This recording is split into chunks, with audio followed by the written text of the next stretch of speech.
వాళ్ళ తల్లిదండ్రుల ద్వారా వచ్చినటువంటి భక్తిని బట్టి ఎక్కువగా ఆత్మలో పరవశం అయిపోయి ప్రభు అంత గొప్పవాడు అవ్వలే. అర్థమవుతుంది కదా. ఇప్పుడు నాకంటే గొప్పవానిగా నా ప్రశాంత్ ఉంటాడు, చదివినటువంటి చదువును బట్టి, లేకపోతే నేర్చుకున్నటువంటి నైపుణ్యతను బట్టి, లేకపోతే పాండిత్యాన్ని బట్టి గొప్పవాడు కావచ్చు, నాకంటే గొప్పవాడు కావచ్చు. కానీ ప్రభు ఎవరి దగ్గర నేర్చుకోలేదు, ఎవరిది కాపీ కొట్ల. ఏం చేస్తారంటే ఆయన దేవుడు ఈ సృష్టికి దశ దిశ నిర్దేశించేవాడు. ఆయన సృష్టికర్త, కర్త కర్మ క్రియ మొత్తం ఆయనే. కాబట్టి ఆయన లోకానికి రాకముందు ఆయన ఏమై ఉన్నాడు అన్నటువంటి సంగతిని బట్టి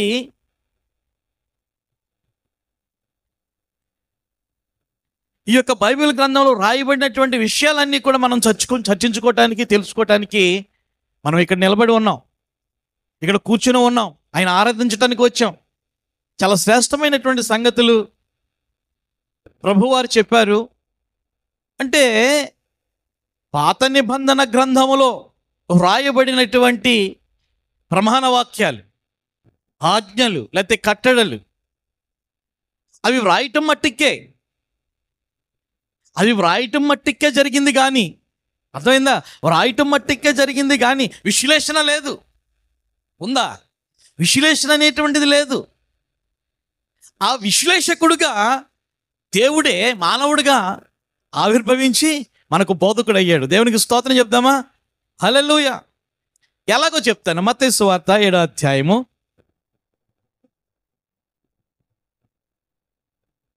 'ప్రైజ్ ద లార్డ్'. హల్లెలూయా.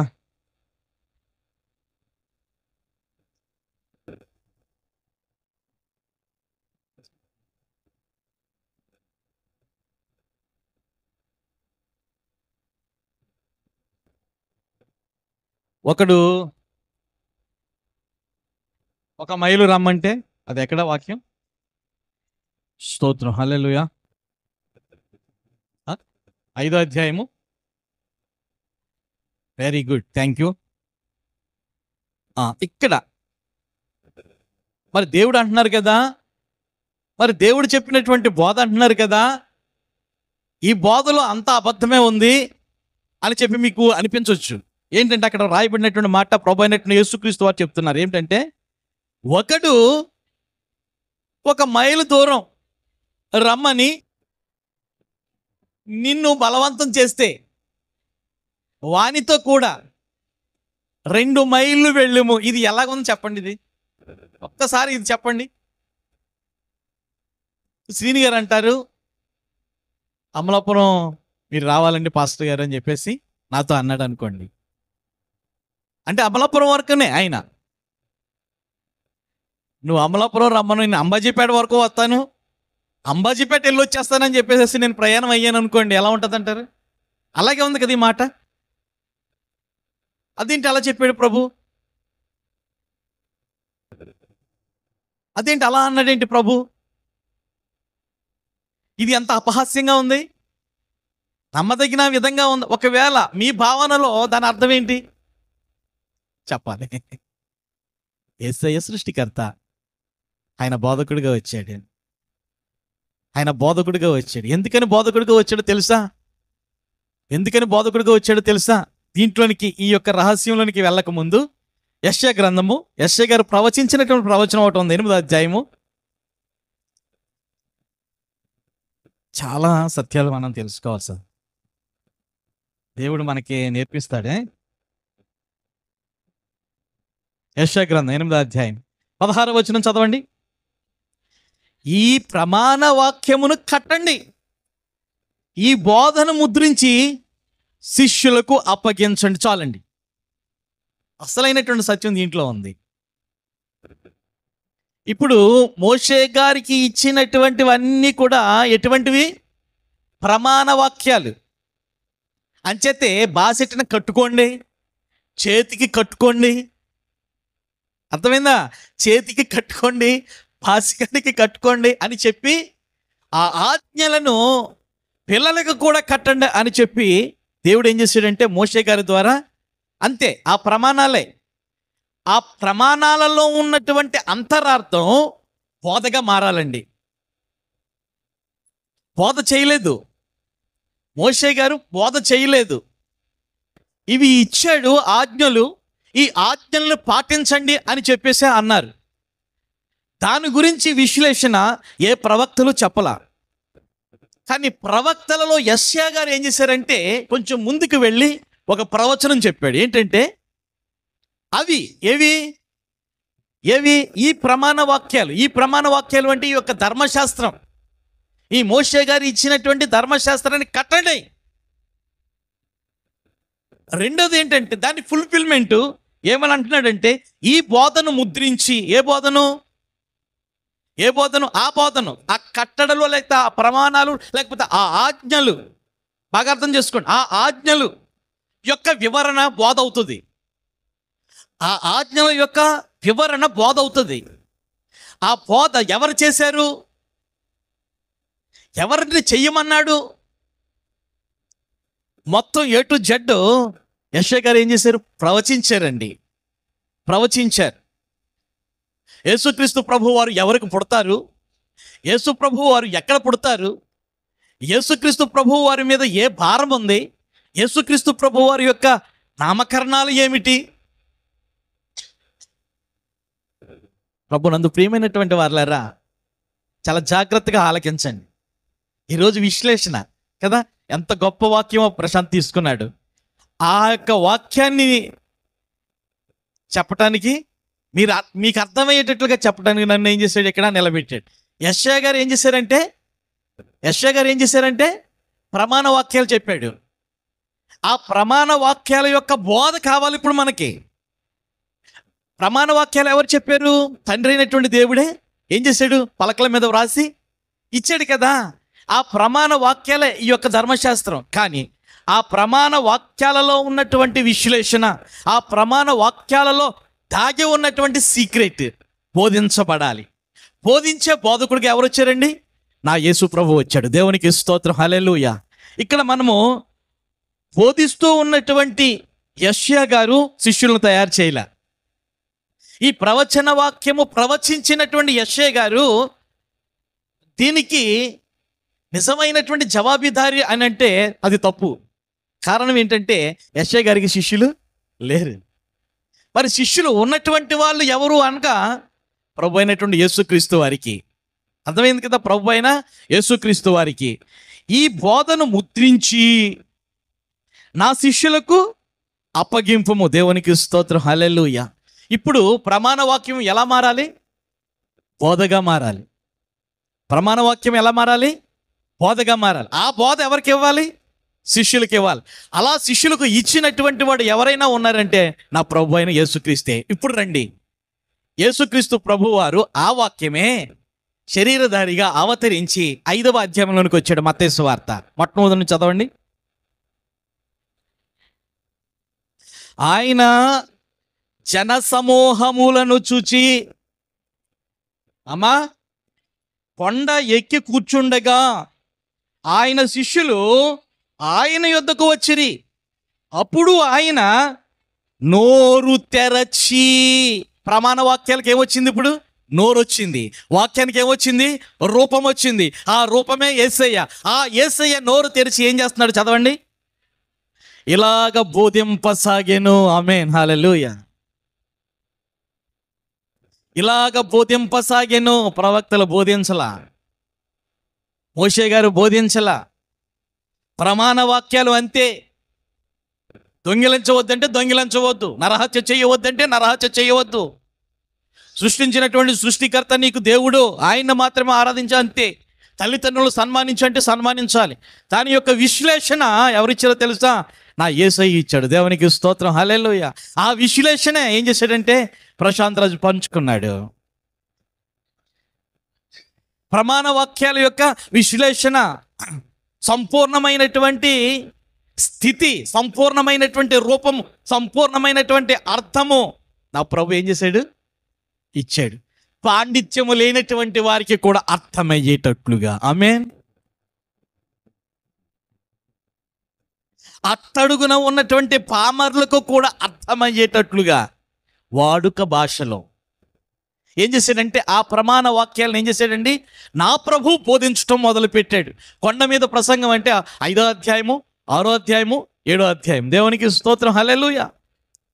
ఆయన తత్వము గురించి ఇంతకేని ఏంటంటే ఆయన తత్వం, తండ్రి ఏమై ఉన్నాడో ఆ తత్వాన్ని ఆయన రూపంలో వచ్చినటువంటి యేసయ్య ఏం చేస్తున్నాడు, బోధిస్తూ ఉన్నాడు. ఈ బోధ మోషే గారి చేయలా. అలాగని చెప్పి యేసు ప్రభు కంటే తక్కువగా చూడొద్దు సుమా. ఆయన పునాది, అర్థమైంది కదా, పాత నిబంధనకు ఆయన పునాది.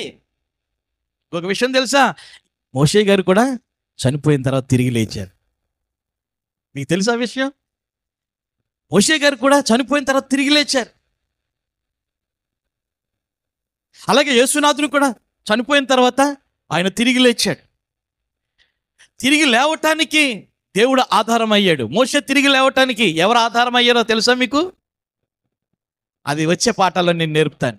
అయితే ఇక్కడ మనం చూస్తూ ఉన్నప్పుడు యేసు ప్రభు వారు ఆత్మ విషయమే దీనులైనటువంటి వారు ధన్యులు, పరలోక రాజ్యము వారిది అని చెప్పి తన యొక్క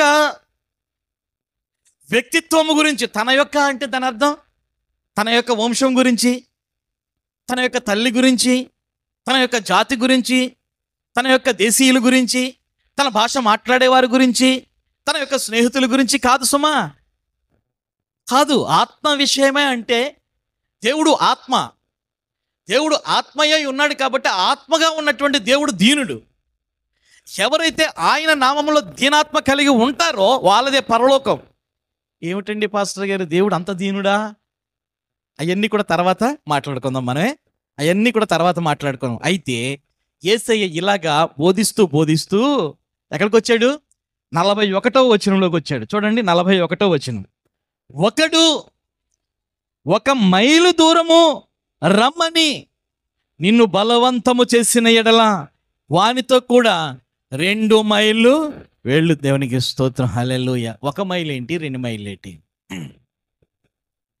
దేవుని యొక్క భక్తి విషయంలో అర్థమైంది కదా. దేవుని యొక్క భక్తి విషయంలో యెహోవా ఏ దేవుడని యెహోవా సాక్షులు ఏం చేస్తున్నారు, మాట్లాడుతున్నారు. అది మొదటి మైలు. అది దానిని దాటి ఎక్కడికి రావాలి? దానిని దాటి ఎక్కడికి రావాలి? యేసయ్య సువార్తలోనికి రావాలి. యేసయ్య దేవుడని నమ్మాలి. యేసయ్య చెప్పినటువంటి మాటను అనుసరించాలి. అది 2వ మైలు. దేవునికి స్తోత్రం, హల్లెలూయా. మొదటి మైలు మోషే గారు వేసింది. ఆ మైలు వరకే నేను వస్తాను అంటానికి కాదు. ఆ మైలు వరకు వచ్చి నేను ఆగిపోతాను, నాకు అదే బాగుంది, ఆ ఒక్కడే దేవుడు అని చెప్పి అనుకుంటారే, అక్కడ వరకు కాదు సుమా. దేవుడు మాట్లాడుతున్నాడు, యేసే మాట్లాడుతున్నాడు. ఒకడు 1 మైలు దూరం రమ్మంటే నువ్వు ఎక్కడికి వెళ్ళాలి? 2వ మైలులోనికి వెళ్ళు. 2వ మైలు ఏంటో తెలుసా? ఈ నూతన నిబంధన. ఈ నూతన నిబంధనకు కర్తగా ఉన్నటువంటి యేసయ్య యొక్క స్వభావము, యేసయ్య యొక్క లక్షణము, యేసు యొక్క పరిశుద్ధత, యేసు యొక్క దీనత్వము, యేసు యొక్క త్యాగము, యేసు యొక్క ప్రేమ, ఇవి గనక మనకు లేకపోతే అర్థమైందా? ఏది అర్థం కాదు. ఇది గనక లేకపోతే ఏది అర్థము కాదు, ఏది అర్థము కాదు. కాబట్టి ఈ యొక్క మాట మనం చదువుతున్నటువంటి సమయంలో ఒకడు 1 మైలు దూరం రమ్మంటే 2 మైళ్ళు వస్తానని అంటే ఏంట్రా బాబా, కర్మ. అర్థం కాకపోతే అంతా కూడా గందరగోళమే. ప్రభు యొక్క బోధ ఎప్పుడు కూడా ఆ ప్రమాణ వాక్యాలను విశ్లేషణ చేస్తూ బోధించాడు అంతే. దేవునికి ఏది కొత్తది కాదు. నా తండ్రి ఏదైతే నా నోట ఉంచాడో అదే నేను మీకు చెప్తున్నా. నా దేవుడు ఏదైతే నన్ను చెయ్యమని నిర్దేశించాడో ఆ కార్యాలే నేను చేస్తున్నానని అన్నాడు కదా. ఎప్పుడు కూడా దమ్మం పలకలేదు ఆయన, ఎప్పుడు కూడా బడాయిగా మాట్లాడలేదు ఆయన. తండ్రిని చూపిస్తున్నాడు మనుషులకు, లోకానికి. అలాగని చెప్పి పరిశుద్ధాత్మను మనం కించపరచకూడదు. పరిశుద్ధాత్ముడు అన్నాడంట యేసయ్యతోటి, అబ్బా ఎంత బాగా బోధించారయ్యా అని చెప్పి నమస్కారం చేస్తే యేసయ్య అన్నాడంట పరిశుద్ధాత్మతోటి, నువ్వు అలాగుండే, ఆ తర్వాత నేను కొంత నడిపించాను, నువ్వు సర్వసత్యంలోనికి నడిపిస్తావు సంఘాన్ని అన్నాడంట. దేవునికి స్తోత్రం, హల్లెలూయా. ఎక్కడికి? సర్వసత్యములోనికి నువ్వు నడిపిస్తావు. ఇది అయిపోలేదు, ఇంకా నూతన విషయాలు ఎన్నెన్నో ఎన్నెన్నో ఎన్నెన్నో బిడ్డలు తెలుసుకునేటట్లుగా నువ్వేం చేస్తావు? నడిపిస్తావు. అది ఎవరికి అర్థమవుతుంది? అది ఎవరికి అర్థమవుతుంది? భక్తిహీనులకు కాదు సుమా, సోమరపోతులకి కాదు, తిండిపోతులకి కాదు. ఆ బోధ అర్థమయ్యేది తిండిపోతులకి కాదు, సోమరపోతులకి కాదు, నిద్రపోతులకి కాదు. నీ మీద ఆసక్తి కలిగినటువంటి వారు. ఎవరికి? దేవుడంటే ఆసక్తి కలిగినటువంటి, దేవుని వాక్యము వినాలి, దేవుని వాక్యములో ఉన్నటువంటి అంతరార్థం గ్రహించాలి అని దేవుని వాక్యం కొరకు ఎవరైతే చెవులు కోసుకుంటారో వాళ్ళకే. దేవునికి స్తోత్రం, హల్లెలూయా. ప్రభునందు ప్రియమైనటువంటి వారులారా, ఒకసారి ఆలోచన చేయండి. దేవుడు గొప్ప దేవుడు. మొన్న వారం దేని గురించి చెప్పాను నేను? ఒకసారి చెప్పండి. మొన్న వారం దేని గురించి చెప్పాను? నెమరు వేసుకోవాలి కదా. మొన్న వారం దేని అసలు మూలవాక్యం ఏంటి? మర్చిపోయారు. మూలవాక్యం ఏంటి? హెబ్రీయులు 12:2. Very good. అందరూ చప్పట్లు కొట్టండి గట్టిగా, హల్లెలూయా. హెబ్రీయులు రాసినటువంటి పత్రిక 12:2. ఒక్కసారి మళ్ళీ దీంట్లోనికి వచ్చేద్దాం. ఒక్కసారి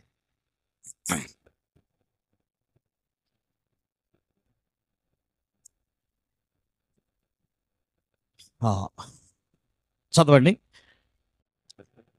ఆయన తన ఎదుట ఉంచబడిన ఆనందము కొరకు అవమానమును నిర్లక్ష్యపెట్టి, ఆయన తన ఎదుట ఉంచబడిన ఆనందము కొరకు అవమానమును నిర్లక్ష్యపెట్టి సిలువను సహించి దేవుని యొక్క సింహాసనము ఎదుట కుడి పార్శ్వమున ఆసీనుడై ఉన్నాడు. ఆసీనుడై ఉన్నాడు. ఆసీనుడై ఉన్నాడు. ఆయన తన ఎదుట ఉంచబడిన ఆనందము కొరకు అవమానమును నిర్లక్ష్యము చేసి, అవమానమును నిర్లక్ష్యము చేసి అనేటువంటి మాటను నేను విశ్లేషించాను. దేవునికి స్తోత్రం, హల్లెలూయా. ఎవరైనా చిన్న మాట అంటే దానిని అవమానముగా భావించి సూసైడ్ చేసుకోవటానికి ఎంతోమంది ప్రయత్నం చేస్తున్నారు. భార్య భర్తనన్నా, భర్త భార్యనన్నా, పిల్లల్ని తల్లిదండ్రులు అన్నా, తల్లిదండ్రులు పిల్లలనన్నా, అత్త కోడలనన్నా, కోడలు అత్తనన్నా ఏం చేస్తానంటే భరించలేక, ఆ అవమానాన్ని భరించలేక పదే పదే పదే పదే నా హృదయంలో అది గుచ్చుకుందండి అయ్యా, దానిని, ఆ నిందను నేను భరించలేకపోతున్నాను, ఛీ ఈ పాడు బ్రతుకు. ఏం చేస్తున్నారు? అవమానాన్ని అలా అని చెప్పి మన కళ్ళ ఎదుట ఘోరమైనటువంటి అవమానం ఒకటి చెప్పాను నేను. ఏదైనా జాతిపరంగా కానీ కులపరంగా కానీ ఆ యొక్క గ్రామంలో జరగకూడనటువంటిది ఒక కార్యము కనుక ఎవరైనా చేస్తే ఏం చేస్తారంటే అతన్ని పట్టుకొని గుండు గొరిగించి సున్నబొట్లు పెట్టించి గాడిద మీద ఏం చేస్తారు? ఊరేగిస్తారు. అది కూడా అవమానం కదా. ఇవి అవమానాలు అయినప్పుడు యేసుక్రీస్తు ప్రభు వారి యొక్క అవమానము ఎంత ఘోరమైందో ఒక్కసారి ఆలోచన చేయండి. యేసుక్రీస్తు ప్రభు వారు పొందుకున్నటువంటి అవమానము ఎంత ఘోరమైందో చూడండి. ఎంత ఘోరమో, ఎంత ఘోరమో. అసలు సిలువకు ఆయనను నిర్దేశించటమే ఘోరం, అవమానం. హలో, పాపం ఉన్నదని మీలో ఎవరైనా రుజువు చేయగలరా? పోనీ నేను దొంగతనం చేసేనా? నేను దొంగనా? అసలు దొంగతనం అంటే ఏంటో విశ్లేషణ ఇచ్చినటువంటి వాడిని నేను. పోనీ వ్యభిచారం చేసేనా? వ్యభిచారం అంటే ఏంటో విశ్లేషణ ఇచ్చినటువంటి వాడిని నేను.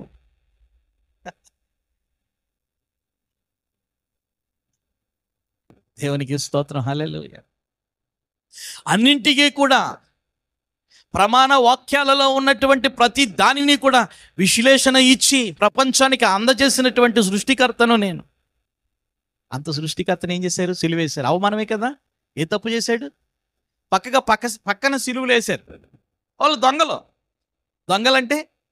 దొంగలంటే వాళ్ళ నేర చరిత్ర కలిగినటువంటి వారు, ఇతరులకు హాని తలపెట్టినటువంటి. ప్రభు హాని తలపెట్టలేదే.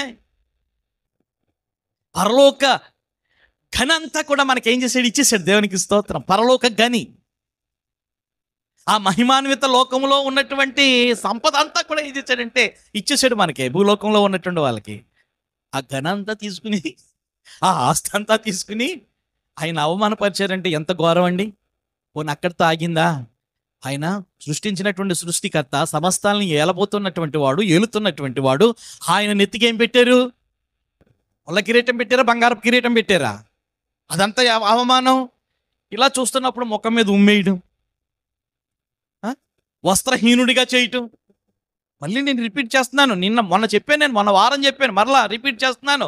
దయించి ఎవరైనా ఏదైనా మాట అన్నప్పుడు, పెద్దలు కానీ చిన్నలు కానీ అక్కవాళ్ళు కానీ, మన యొక్క మర్యాద కొరకు, మన యొక్క మంచి కొరకు ఏదైనా చిన్న మాట అంటున్నా, అది అవమానంగా మనము చెయ్యకూడదు. నా యేసయ్య ఏం చేశాడంటే అవమానమును నిర్లక్ష్యము చేసి ఏం చేశాడండి?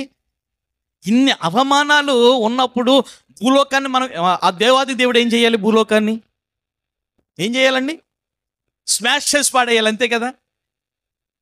స్మాష్ చేసి పాడేయాలి. కానీ భూలోకాన్ని స్మాష్ చేయలేదు, ప్రేమించాడు. దేవునికి స్తోత్రం, హల్లెలూయా. ఇన్ని అవమానాలు భరించి సిలువను ఏం చేశాడండి? సహించాడంట. సిలువను సహించాడండి. ఇన్ని అవమానాలు.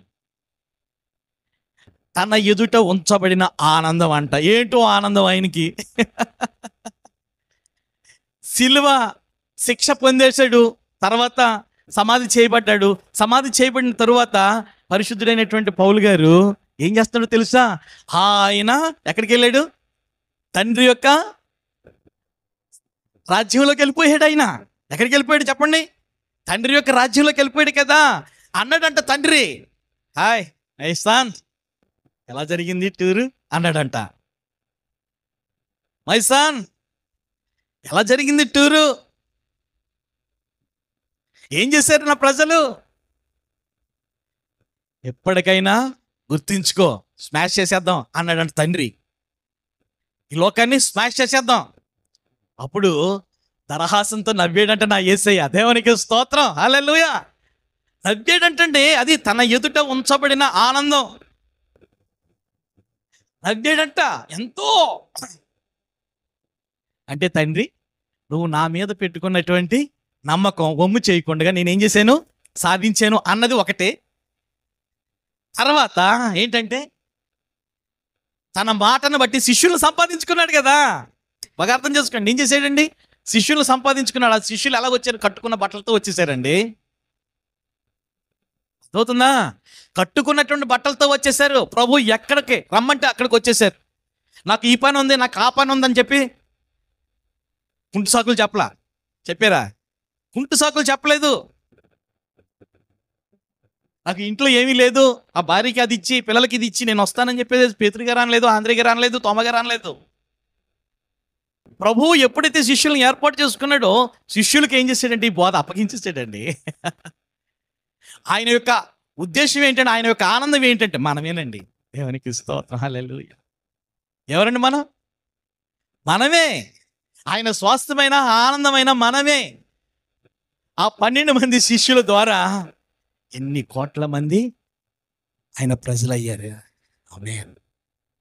అర్థమైంది కదా. ఆయన చేసినటువంటి ప్రాణత్యాగం అవమానమే కావచ్చు, కానీ ఆయన ఎదుట ఏముంది? మహానందం. దేవా,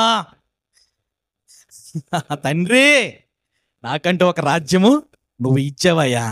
ఆ రాజ్యంలోనికి నా ప్రజలు రాబోతూ ఉన్నారు. నేను 12 మందిని తయారు చేసిన దాంట్లో ఒకడు నన్ను అప్పగించి దుష్టుడైపోయాడు, సాతానుడైపోయాడు, చచ్చిపోయాడు. ఇంకా 11 మంది. నేను వాళ్ళకి బోధ చేసి నేను వచ్చాను. వాళ్ళు ఉండగా, వాళ్ళకి పని అప్పగించగా, వాళ్ళ మీదుగా పరిశుద్ధాత్మ దేవుడు రావడం, ఆ పరిశుద్ధాత్మ దేవుడు సర్వసత్యంలోనికి నడిపించడం. ఇప్పుడు నేను చేసిన సేవ కంటే పరిశుద్ధాత్మ దేవుడు ఇంకా చేయబోతాడు. ఆమేన్, హల్లెలూయా. కాబట్టి నేను చేసింది కొంతే. ఇప్పుడు పరిశుద్ధాత్మ దేవుడు, మన దేవుడు, మన ఆత్మ వాళ్ళ మధ్యన ఉండి ఏం చేస్తాడు? నమ్మకత్వం, విశ్వాసం, నిరీక్షణ, వాక్యం, సహవాసం, ప్రార్థన, ఉజ్జీవం వస్తుంది. వచ్చిన తరువాత నేను ఏదైతే ప్రాణత్యాగం చేశానో, నేనైతే అవమానం పొందానో, ఇది ఇంకా ముళ్ళ కిరీటం అని భావించటం లేదు నేను. హల్లెలూయా. ఇది ముళ్ళ కిరీటం అని భావించటం లేదు నేను. ఇది మహిమ కిరీటం. వాళ్ళు ముళ్ళ కిరీటం పెట్టారు కదా, ఆ ముళ్ళ కిరీటాలు నేను పెట్టను. ఇంకా ఏ కిరీటాలు పెడతాను? మహిమ కిరీటాలు పెడతాను. దేవునికి స్తోత్రం, హల్లెలూయా. ఇప్పుడు వెళ్ళిపోయి నా తండ్రి, నా యేసయ్య ఆయన కుడిపార్శ్వం దగ్గర ఉన్నాడు కదా. ఆయన కుడిపార్శ్వం అంటే ఆయన తొడ మీద కూర్చోవడం కాదు. హల్లెలూయా. అర్థమైందా? దేవుడు ఎక్కడుంటాడో చెప్పండి. దేవుడు ఏ వైపున ఉంటాడు చెప్పండి, గట్టిగా గట్టిగా చెప్పండి. కుడి వైపున ఉంటాడు. మనకు కుడి ఏది? కుడి వైపు అంటే దాని అర్థం ఏ వైపు? దిక్కులు ఉన్నాయి కదా, ఏ దిక్కు? తూర్పు దిక్కు. అంటే ఇది అర్థమైంది కదా, ఇలాగను ఇది తూర్పు దిక్కు. ఈ తూర్పు దిక్కున మనం నిలబడి ఇలా ప్రార్థన చేస్తున్నప్పుడు కుడి వైపున ఉన్నదే దక్షిణం. కుడి పార్శ్వం అంటే అది అర్థం అంటే దాని యొక్క అర్థం ఏంటో తెలుసా? కుడి పార్శ్వం అంటేనా దక్షిణ దిక్కు. ఆమేన్. ఆయన ఏమడిగాడో తెలుసా? నాకు ఒక రాజ్యము, నా ప్రజలు ఉండటానికి, నా బిడ్డలు ఉండటానికి, నా వధువు సంఘం ఉండడానికి, ఆ కొరకు నేను ఎన్నైతే అవమానాలు పొందానో నా బిడ్డలు కూడా ఈ జీవితాన్ని కాపాడుకోవటానికి, నా వల్లే బ్రతకటానికి, వాళ్ళకి ఎన్ని కష్టాలు వచ్చినా, ఎన్ని శ్రమలు వచ్చినా, ఎన్ని ఇబ్బందులు వచ్చినా ప్రభు మనకున్నాడు. ప్రభు పొందినటువంటి శ్రమల ముందు మనకు వచ్చినటువంటి అవమానాలు ఎంత, నింద ఎంత అని బ్రతుకుతున్నారయ్యా తండ్రి. కాబట్టి వాళ్ళు వస్తారు కదా, వాళ్ళకంటూ రాజ్యం కావాలంటే కుడి పార్శ్వం ఇచ్చాడంట దేవుడు, తండ్రి అయిన దేవుడు. దక్షిణం. దేవునికి స్తోత్రం. హల్లెలూయా. అంచేతే కుడి వైపున ఉన్నటువంటి గుమ్మాలు కానీ దక్షిణం వైపు ఉన్నటువంటి గుమ్మాలు కానీ వాళ్ళు దీవించబడతారు. ఆమేన్. హల్లెలూయా. మనం చేసే ప్రార్థన కూడా ఆ దిక్కు చూసి ఏం చేయాలి మనము? యెరూషలేము ఉన్నటువంటిది కూడా తూర్పే, సియోను కూడా తూర్పే, పరమ తండ్రి ఉన్నటువంటిది తూర్పు. దేవునికి స్తోత్రం. హల్లెలూయా. కాబట్టి తండ్రి అయినటువంటి దేవుడు తూర్పునున్నాడు,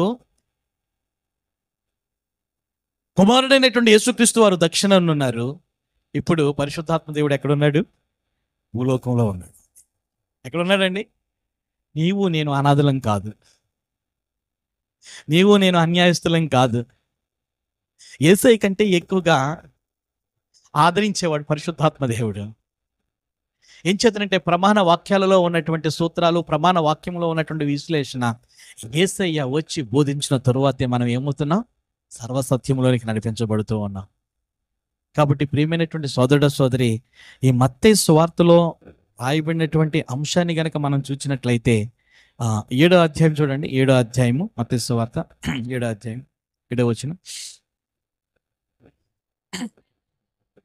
అడుగుడి మీకు ఇవ్వబడును, వెదకుడి మీకు దొరుకును, తట్టుడి మీకు తీయబడును, అడుగు ప్రతివాడును పొందును, వెదుకువానికి దొరుకును, తట్టువానికి తీయబడును. మీలో ఏ మనుషుడైనను తన కుమారుడు తనకు రొట్టెను అడిగితే వానికి రాడునిస్తాడా? చేపను అడిగితే పామునిస్తాడా? మీరు చెడ్డవారే ఉండియు మీ పిల్లలకు మంచి ఈవులు నెరిగి ఉండగా పరలోకముందున్న మీ తండ్రి తనను అడిగేవారికి అంతకంటే ఎంతో నిశ్చయముగా మంచి ఈవులను ఇచ్చును కదా. కావున యేసయ్య చెప్తున్నాడు, కావున మనం ఏం చేస్తాం తెలుసా? మనకి ఏదైనా కావాలంటే ప్రభువా అడుగుడి మీకు ఇవ్వబడు, వెదుగుడి మీకు దొరికిన, తట్టుడి మీకు తీయబడు. ఇచ్చేస్తాడా దేవుడు? ఇచ్చేస్తాడా? ఇస్తాడు. ఎప్పుడు? కావున నా యేసయ్య మర్మాన్ని మళ్ళీ ఏం చేస్తున్నాడు? చెప్తున్నాడు అక్కడ. కావున మీరు పొందుకోవాలంటే మీ పిల్లలు, మీరు చెడ్డవారే, మీరు త్రాగుబోతులే, మీరు తిరుగుబోతులే, మీకు సంతానం ఉంది, మీకు బిడ్డలు ఉన్నారు, కానీ ఆ బిడ్డలు పస్తులు ఉండకుండగా, ఆ బిడ్డలు కన్నీరు పెట్టకుండగా మీరేం చేస్తారు? ఆ బిడ్డ ఏది అడిగితే అది మీరు ఇవ్వరా? మీరు చెడ్డోళ్ళే, కానీ మీ పిల్లల కొరకు ఏం చేస్తున్నారు? మంచి ఈవులు ఇస్తున్నారు కదా. మరి మీరందరూ కూడా నా దృష్టిలో ఎటువంటి వాళ్ళు చెప్పండి? మీరందరూ కూడా నా యొక్క దృష్టిలో ఎటువంటి వాళ్ళు? పనికి మాలిన వాళ్ళే. కానీ మీరు పొందుకుంటారు. ఎలాగో తెలుసా? కావున అని చెప్పి ఏమంటున్నాడో తెలుసా? మనుష్యులు మీకు ఏమి చెయ్యవలనని మీరు కోరుదురో అలాగుననే మీరును వారికి చెయ్యుడి. చాలండి. మనం పొందుకోవాలి అంటే మనం కూడా చెయ్యాలి. ఆమేన్. మనము చెయ్యకుండా పొందుకోవాలంటే ఎలా పొందుకుంటాం? అలా పైగా మనం ఈ యొక్క వాక్యాన్ని ఎత్తి మనం జ్ఞాపకం చేస్తాం దేవుడికి. అర్థమైంది కదా, మనం ఎత్తి ప్రార్థన చేస్తాం. నువ్వే కదా ప్రభు చెప్తా కొండ మీద ప్రసంగంలోనా, కొండ మీద ప్రసంగంలో చేస్తూ చేస్తూ ఆ మర్మాన్ని ఏం చేస్తున్నాడు, ఇది మీరు సార్థకత చేసుకోవాలంటే మీరు కూడా ఇతరులకు, వాళ్ళు ఎవరైనా అడిగారనుకో మీరు ఇవ్వండి. అర్థమైంది కదా, ఎవరైనా అడిగితే మీరు ఇవ్వండి మనుషులకు. కావున మనుషులు మీకు ఏమి చెయ్యవలనని మీరు కోరుదురో అలాగుననే మీరును వారికి చెయ్యండి. ఇది ధర్మశాస్త్రమును ప్రవక్తల ఉపదేశమునై ఉన్నది. ప్రమాణ వాక్యాలు ఇయ్యే. ఆ ప్రమాణ వాక్యాలలో ఉన్నటువంటి అంతరార్థం ఏం చేశాడంటే ప్రభువైన యేసుక్రీస్తు వారు మనుషుడిగా వచ్చి కదా, మనుషుడిగా వచ్చి కొంతవరకు బోధించాడు. అంతేకాదు, కొంతవరకు బోధించాడు. మరి ఉన్నటువంటి బోధ, ఇంకా తెలుసుకోవలసినటువంటి బోధ, ఇంకా వినవలసినటువంటి బోధ, ఇంత గ్రహించవలసినటువంటి బోధ పరిశుద్ధాత్మ దేవుడు, దేవునికి స్తోత్రం, హల్లెలూయా. ఆదరణకర్తగా మనం ఏడుస్తున్నప్పుడు దగ్గరుండి పిల్లల్ని ఎలాగైతే ఆదరిస్తామో, ఎలాగైతే కనిపెడుతున్నామో అలాగే కదా. అంచేత పరిశుద్ధాత్మ దేవుని యొక్క అటాచ్మెంట్ ఉండాలి. అటాచ్మెంట్ ఉండాలంటే మనలో ఏముండాలి? ప్రార్థనా శక్తి ఉండాలి. ప్రార్థనా శక్తి ఉండాలంటే బలిపీఠం ఎప్పుడు కూడా మండుతూ ఉండాలి. ఆమేన్, హల్లెలూయా. బలిపీఠము మండాలి అంటే ఏం కావాలి? అక్కడ పానార్పణము కావాలి. దేవునికి స్తోత్రం, హల్లెలూయా. బలిపీఠము ఎప్పుడు మండాలి? బలిపీఠము మీద పెట్టినటువంటి పశువు యొక్క మాంసము ఎప్పుడు కూడా మండాలి అంటే ఏం కావాలి? అక్కడ పానార్పణము కావాలి. పానార్పణం అంటే ఏంటి? వచ్చే వారం నేర్చుకుందాం మనం. దేవుడు వాక్యాన్ని దీవించును గాక.